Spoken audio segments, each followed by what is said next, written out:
Hey, what's goody, Frye Gang? It's been so long, but I've finally found some more cut content for Splatoon 3, and I am so excited to cover it. As a quick recap for those of you who are new, I did an entire series, I have a whole playlist, an entire mini-series of covering all of the cut and unused content throughout the entire Splatoon series, all 3 games, Octo expansion, everything. I had finished the series because I had finished and gone through everything that I was able to find, and it's been about a year since the last true one. And this series, like covering cut content, is what really put my channel on the map. This is what like blew me up. I came into the light, like the limelight, with covering cut content. This really exploded my channel, so I'm going back to my roots with this, and it feels so great. But without wasting any more time, I'm so glad to bring y'all some more cut and unused content for Splatoon. And I found some for Splatoon 3, but I also got some more for Splatoon 2, and there might be more for 1. I haven't checked yet, but you know, there might be a resurgence, so we'll have even more cut content to go over. I'm so excited. Let's go. To start, the 96 gal and Tri-Stringer accidentally had early versions of their icons left in the game due to them being miscategorized as Salmon Run and Story Mode icons respectively, and here is the early and the final versions of them. There's not really a whole lot of difference between them unless you like look very close at them. I had already covered this in the second Splatoon 3 cut content video, and that is the freckles and scars on the face as customization options, but I wanted to show it again here because instead of it being on the just generic grayed out dummy, we actually see it here on the in-game model, so we get to see more realistically what it would have looked like if we were able to use it in-game. But much like the dummy, you can't really see it all too well, especially the freckles and the scars are pretty tough to see, and you would almost never see these in-game. Even on the like victory screen, it would be pretty hard to see. Even in like the customization of changing your gear and weapons, it would be pretty tough to see, so that could be a reason why these were taken out of the game. And this next one is originally what led to this video and me finding all this new stuff, because I wanted to look for side order cut content to make a video on that, and I actually found some here in the Splatoon 3 section. So here, this image right here is among the many color chip collection tip images in the game, and this one is marked for far bullet size up, which does not exist in the final game, and it appears to be an unfinished version of the wide open floor layout. Now here in this image in the top left, this is an unused version of the near bullet size up ability. This would have been the tip image for that. And this ability, as well as the previous one, far bullet size, were most likely consolidated into ink attack size given the name. But on the right, this is the image used in the game for the ink attack damage, or ink attack size. And then the ones on the bottom, those ones are an unused version on the left, and the final version for the sound wave damage chip. Next, we have some Splatfest icon placeholders. For the rice and bread icons from the Splatfest in the original Splatoon 1 were repurposed as dummy images in Splatoon 2. They return in Splatoon 3 with a new coat of paint. These used as dummy icons for the lobby menu layout alongside a new orange square icon representing Team Charlie, or Big Man's team. And since this is brand new, they didn't have placeholders back then because there's only 2 teams. It's just some regular orange square. And finally, for unused graphics and placeholders, we have a simple placeholder texture here for when the game is unable to load the movies shown on the TV screens in Splatsville. So think of like the ones in the lobby, the big ass screen up at the top. This is most likely what it was used for. Now here we have an early version of the deep cut emote, and the difference here you can see in the hand. This generic 3-finger pose referencing deep cut was used in the Amiibo photo mode, added in 2.0.0, and it had early animations added in 1.2.0, sporting a slightly modified version of the now final pose.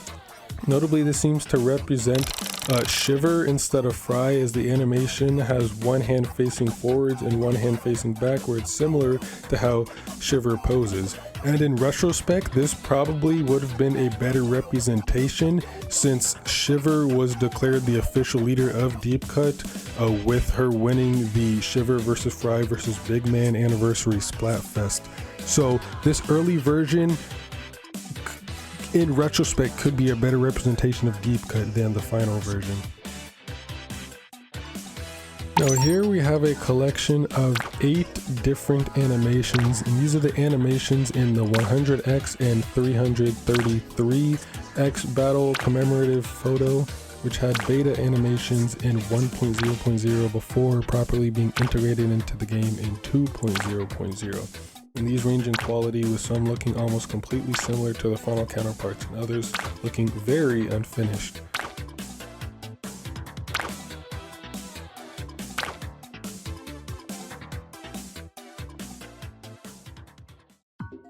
Now there are a ton more unused animations here in the files that I was able to find. There's like a ton of different animations that I might just make its own separate video, because there are a lot. I don't want most of this video to just be those animations, so I'll probably make a separate video, or if I change my mind, I'll put it at the end of this video. But there are a lot of animations. However, moving on from that, there are a ton of unused ink colors as well, and these all look very cool. Some of these I wish we were actually able to use. They just look beautiful, so I'll just play a montage of all of these ink colors real quick.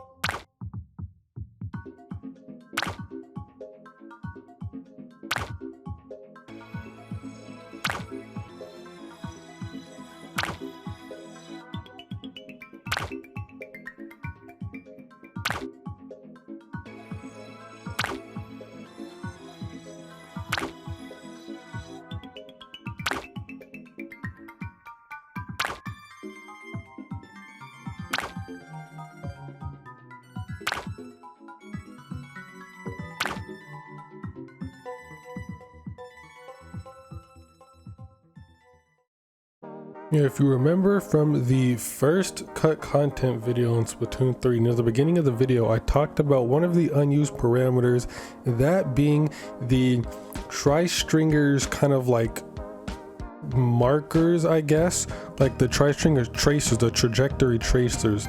If you remember that, there are actually a lot more that were found, and these ones are pretty cool.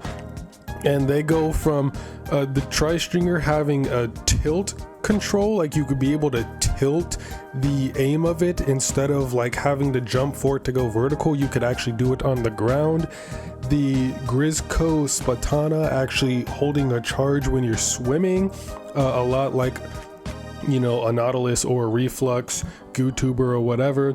The Killer Whale firing pattern was also different in that it shot each speaker one at a time, so all 6 one at a time instead of in sets of 2 as it is now. There was also the uncharged explosive Grizzco stringer shots. This one is kind of insane. So you know when you fully charge a stringer and you let go, and the shots, the bottles will explode on the ground, but the Grizzco charger was originally going to have it to where just fully uncharged shots, you can just tap it and they would explode as if they were fully charged. That one would have been very stupid, and it's already dumb that it has such absurd damage, so that paired with it would have been just unfair. In the reef slider, you would actually be able to angle the reef slider after you use it, like before it starts to slide, but like right after you pop it, you could like turn around and pretty much aim it to lock on the path. That would be very helpful in like last minute like turnarounds for whatever reason. And this next one, the Angie shooter, had tail damage. Now this is something that people have suggested that it should have, so I guess it was considered, but for whatever reason they took it out. But I mean, I guess it makes sense since a lingering hitbox for who knows how long is going to cause a lot of chaos, which would have been very fitting for the theme of Splatoon 3, but the tail of the Angie shooter would mark you for 30 damage, which is actually so insane. And getting on to some unused models here, we have a very early version of the center part of Scorch Gorge for Tower Control and Rainmaker, like the center hill. I guess we have an early model here. It's really not all that interesting, it's just the basic center, but just an early model of it stored in the files for the game in the model archive. More excitingly, we have some side order stuff here. Now all the gear in side order has leftover icons within the file of the game, which is not true for most of the gear in the base game. Most of the gear doesn't have just like leftover files, but for whatever reason all of the gear in side order does. And here with the 3 here, we can see the order gear used in side orders campaign as leftover icons for early designs, 2 of which are unique compared to the final game. The order earring is pictured at a different angle compared to the final, so it's more of like a head-on view instead of a side view. And then for the order suit is in a T-pose, which most, if not all, of the Splatoon gear isn't in a T-pose. This seems to be the only one that is. And then the order regulator also has an early icon taken at a different angle from the attainable replica in-game. And parallel cannons, masks, and heads have icons in the files. The mask is used for the main gelatin based off of Agent 4 in order to keep the hair unobstructed, and is a duplicate of the one seen in Cypher's siftings. And the head has a unique icon and is used for the other gelatins in the boss fight. Now we have some unused environments here, and this is probably my favorite part. However, just like a bit of background information, Splatoon 3 stores environments in a single .bgyml file stored in the stages scene file. Notably, a few scene files have additional environments that don't show up due to specific environment type never being enabled while the scene is accessible. This can most notably be seen with some maps in the Sunset, which have odd unfinished environments that don't have world colors and skyboxes that correlate with one another. And our first example of this here is a Sunset version of Hagglefish Market. This one is absolutely gorgeous, and it seems to have baked lighting and something that is missing from the other environments. However, it's set in an incredibly harsh red light, causing the stage to look out of place with the skybox. Although I think it looks very, very pretty. I would love to have played on this map. Maybe perhaps it kind of would have had a similar look for like a Big Run. If we had Big Run on Hagglefish, obviously it would have been more like purple pinkish sky, darker and gloomier, but this looks like it could have been a foundation for that. Next we have a very unfinished version of Brine Waddy, missing the baked lighting, which paints the stage in an orangish light. This one also looks very nice. I don't know what it is, but I just really like sunset aesthetics. They look very pretty. And speaking of, we also have a sunset environment for Eeltail, which paints it in a very dull orange light and does not match the skybox, creating a very unfinished look. And all 3 of these, Hagglefish, Brine Waddy, and Eeltail, all use the sky_sunset00 skybox. Now, the most baffling one out of these, as it doesn't really get its own sunset preset. Instead, it uses a default rendering sunset set. However, this default file left in Undertow doesn't make it sunset, instead turning the environment into a very nice dark blue and gray. This also does not appear in the original version of Undertow and was added when the stage was reworked in version 7.2.0. So it's kind of like confusing why they added this in, like after the stage has already been released, if they were never going to use it. And I don't even really see the reason why they would give it like a sunset version if you're never going to be able to see the sun or anything anyway, since it's all completely underground and there's no sky to be seen, nor is like there's sunlight coming in anywhere. So this one's a very odd choice. This one is probably the most interesting, as it's pretty much the biggest, but this is a free test range, like a free test mode. And originally from Splatoon 2, this mode allows you to explore the stage without a time limit, and this is different from recon mode in many ways. The game does not start with an intro or the spawn capsule, just immediately spawning you on the ground, similar to the previous game's free test. And no music plays during the match, and the time limit is set to infinite, even though the timer is set to 3 minutes, and that's because it's the game's layout file for the timer is defaulted to 3 minutes, but the time never ticks down. And 7 auto-generated players are added to both teams, oddly being named after promotional characters in Splatoon 2. So it seems like they just completely ripped it from Splatoon 2 and barely even changed it at all. And each player is outfitted with the cephalopods, Tri-Shred T, and Force reboots, and is given the splatter shot to wield. And every character has the default eyebrows and default eye color, and each of these players are the same across both teams, and all 8 of these characters would be Surumi, Yari, Cow, Kensaki, Kelpshot, Tofu, Splashly, and Cuttlefish. And there's also a tricolor version of this, and the auto-generated players are split in a different way, and they have pretty much no significant correlation, just randomly assigned. Furthermore, when an objective is completed, the game does not end, and the objective will simply continue as is, similar to recon mode. The only exception is that the Rainmaker game mode, as the Rainmaker immediately disappears from the player's hands on completion and will never respawn. So after you put the Rainmaker in the pedestal, that's just kind of it. And due to this lack of functionality, the only way to escape from this mode is to just completely close out the game, which is pretty funny in my opinion.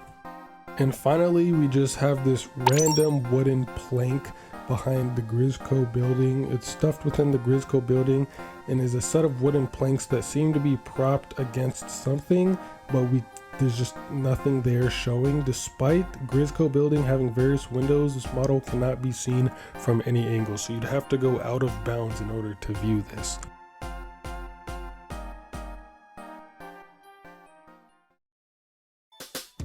And as of now, that is all of the new like cut and unused content that was able to find between, you know, my last video and now. So it was quite a bit, excluding the animations. I'm probably just going to put that into a separate video because there are just so many of them. So, but that is it for this Splatoon 3 cut content until we inevitably find more. So I know there's more for Splatoon 2, so I'm pretty sure there's also more for Splatoon 1, so we might make another mini series of a continuation of the cut content. I'm very excited for this, as this is where my channel basically begun. This is where I got noticed, so it's very nice to go back to all of that.